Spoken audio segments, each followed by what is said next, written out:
그날 밤 모든 것이 완벽해 보였습니다. 크리스마스였습니다. 따뜻한 집 안에서 아이는 조용히 잠들어 있었습니다.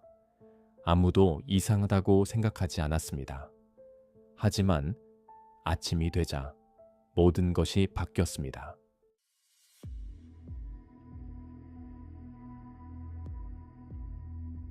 그날은 크리스마스였습니다. 집 안에는 불빛이 남아 있었고 트리에는 장식들이 조용히 반짝이고 있었습니다. 선물은 아직 정리되지 않은 채 거실 한쪽에 놓여 있었고 가족은 긴 하루를 마친 뒤 집으로 돌아와 있었습니다. 모든 것이 평범했고 오히려 완벽해 보였습니다. 그날 밤 그 아이도 그 집 안에 있었습니다. 따뜻한 방 안, 가장 안전해야 할 공간 속에서 잠들어 있었습니다. 아무도 이상하다고 생각하지 않았습니다.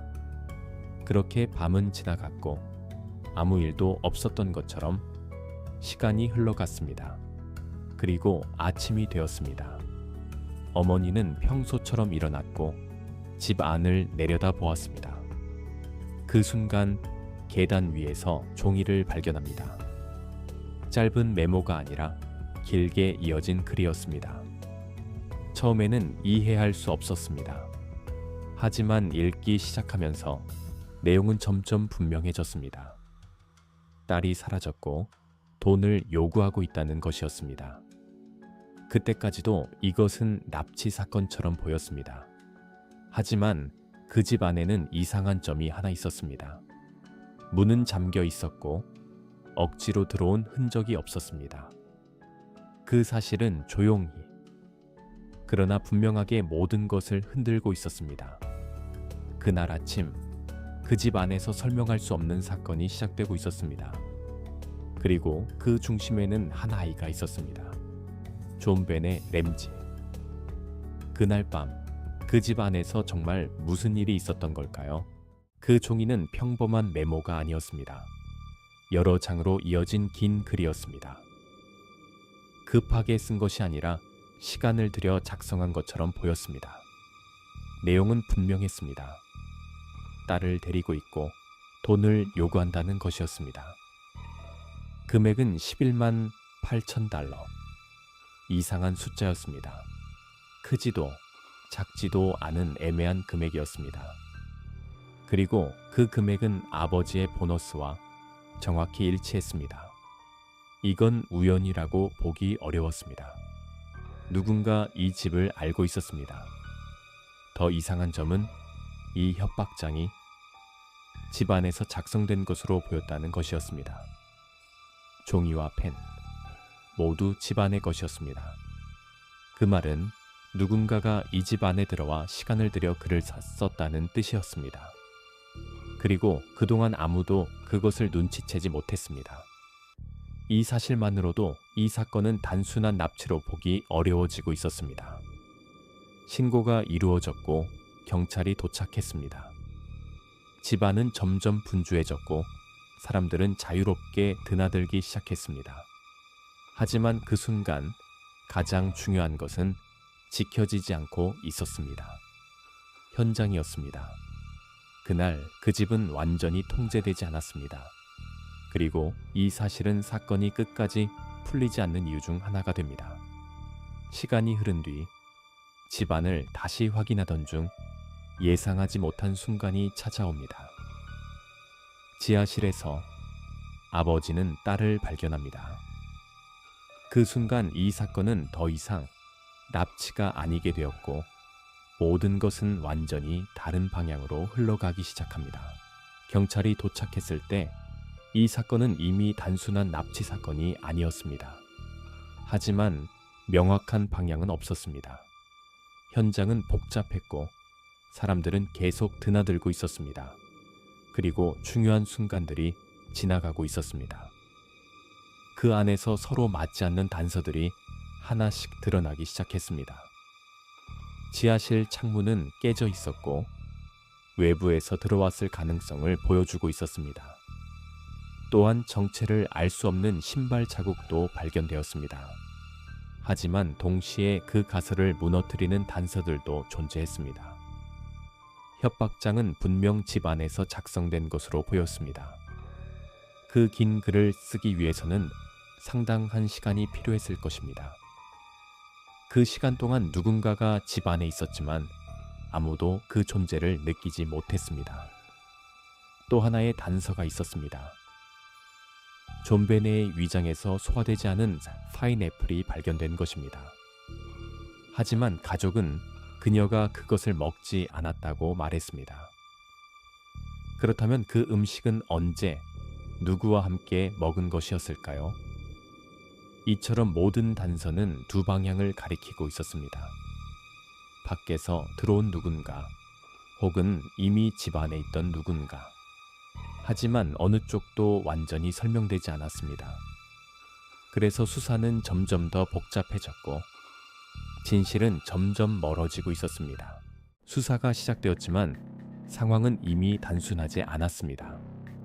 그날 그 집안은 완전히 통제되지 않았습니다. 경찰이 도착했을 때 가족과 지인들은 이미 집 안에 있었고 사람들은 자유롭게 공간을 오가고 있었습니다. 누군가는 거실에 머물렀고 누군가는 계단을 오르내렸으며 누군가는 방 안으로 들어갔다가 다시 나왔습니다. 그 모든 움직임이 조금씩 현장을 바꾸고 있었습니다. 누가 어디를 지나갔는지, 무엇을 만졌는지, 무엇이 원래 그 자리에 있었는지 점점 알 수 없게 되어가고 있었습니다. 현장은 더 이상 사건이 발생한 그대로의 모습이 아니었습니다.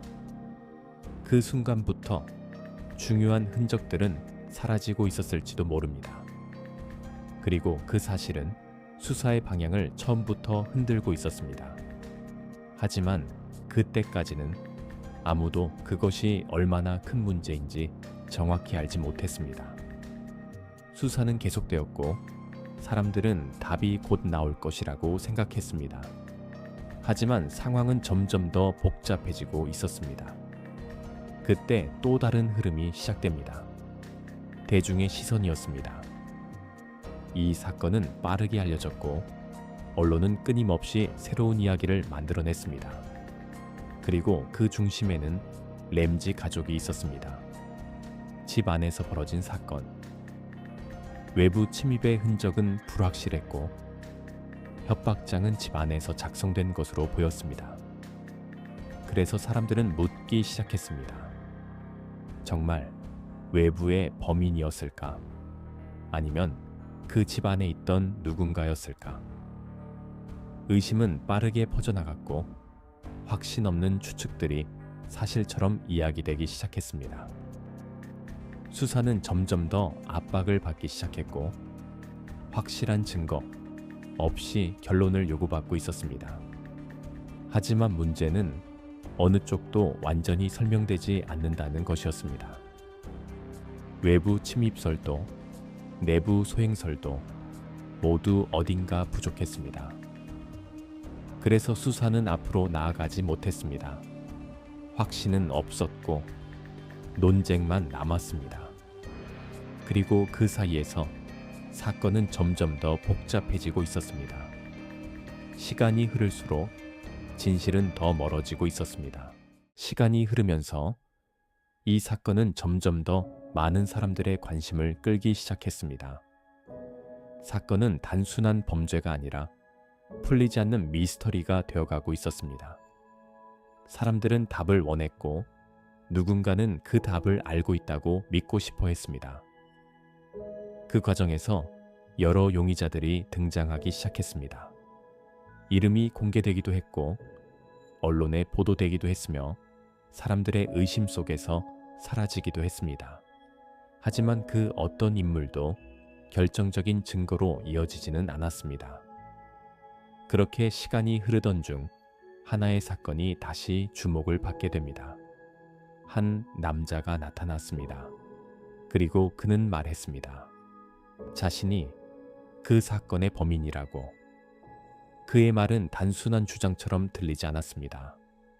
그는 사건의 일부 내용을 알고 있었고 그 사실은 사람들을 흔들어 놓았습니다.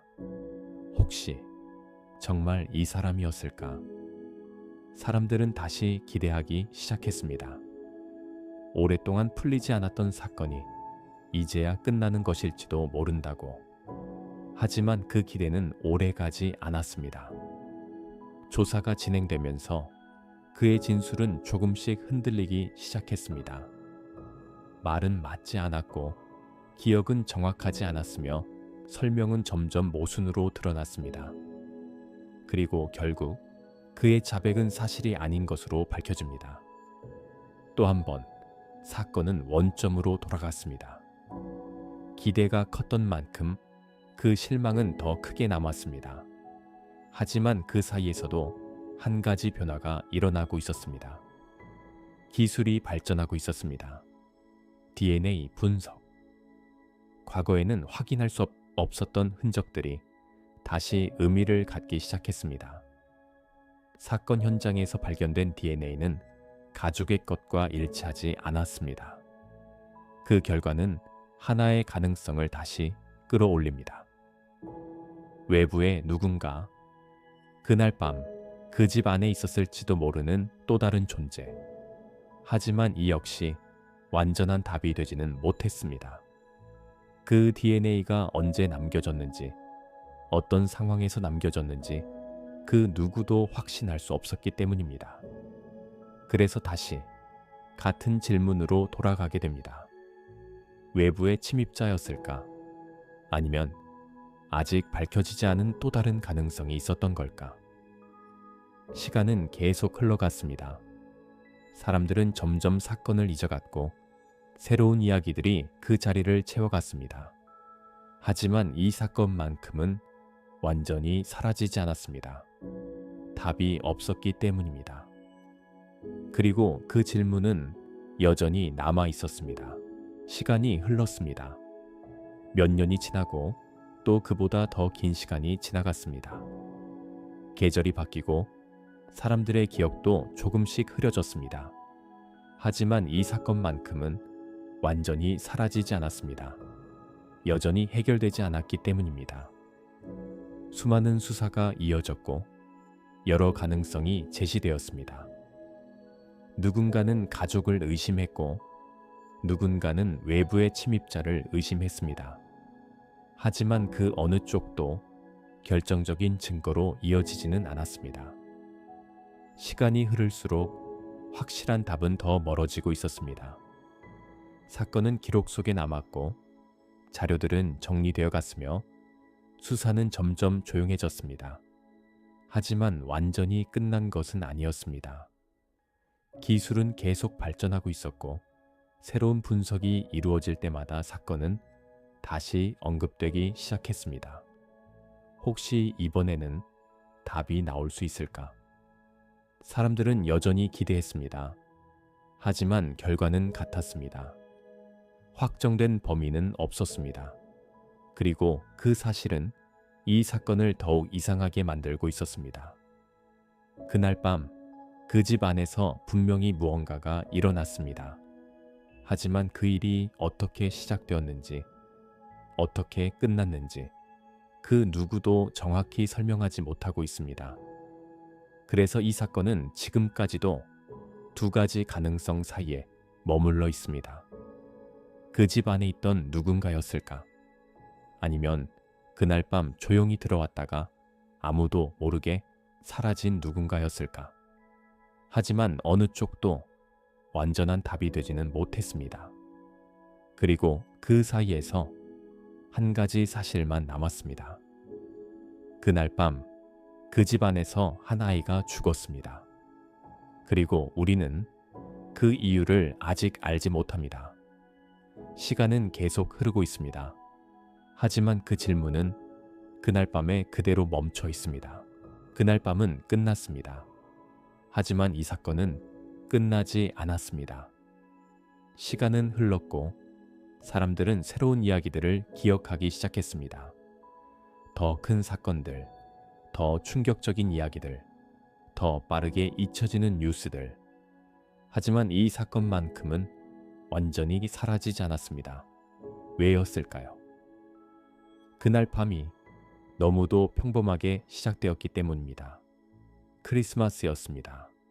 가장 따뜻해야 할 날이었고 가장 안전해야 할 공간이었습니다. 그리고 그 안에는 가족이 있었습니다. 그래서 더 이상했습니다. 우리는 보통 위험은 밖에 있다고 생각합니다. 낯선 사람, 어두운 거리, 보이지 않는 곳. 하지만 이 사건은 그 믿음을 조용히 무너뜨립니다. 가장 익숙한 공간에서도 설명할 수 없는 일은 일어날 수 있다는 것. 그리고 그 순간 우리는 그것을 알아차리지 못할 수도 있다는 것. 그날 밤, 그 집 안에서 무슨 일이 있었는지 그 답은 아직도 남겨져 있습니다. 그리고 그 질문은 지금 이 순간에도 이어지고 있습니다. 그 집 안에 있던 누군가였을까요? 아니면 그날 밤 조용히 들어왔다가 아무도 모르게 사라진 누군가였을까요? 우리는 여전히 그 경계 위에 서 있습니다. 확신할 수 없는 이야기 속에서 답을 찾으려 하고 있습니다. 하지만 어쩌면 그 답은 우리가 생각하는 것보다 훨씬 가까이 있었을지도 모릅니다. 혹은 처음부터 우리가 보지 못했던 것일지도 모릅니다. 존 벤의 램지. 그 이름은 지금까지도 하나의 질문으로 남아 있습니다. 그리고 그 질문은 여전히 끝나지 않았습니다.